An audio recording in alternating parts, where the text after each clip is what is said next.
السلام عليكم خوتي خواتاتي، لاباس عليكم؟ كلشي بخير. نتمنى تكونوا بخير يا ربي. اليوم خوتي جبتكم واحد الفيديو جديد وموضوع جديد. يعني الصراحه والله الا القلب كيضر ملي كتشوف بحال هاد الامور هادي. خوتي صوناو عليا واحد الناس على شي فويت عندهم في الكوزينه. من بعد ما جيت اخوتي كما كتشوفوا كنلقى بان الماء هابط لهم من تحت وهبط لهم عند الجيران.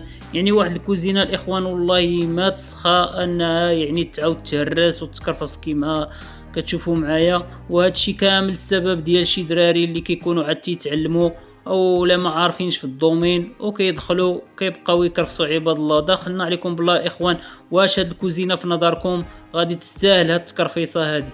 يعني الناس خاسرين عليها زباله ديال الفلوس وخاسرين عليها، يعني صالحينها بالذوق ديالهم وعلى شهوتهم، وفي الاخر كتلقى بان مشكل ديال الماء خرج لهم في الحيط وهبط لهم عند الجيران وخسر لهم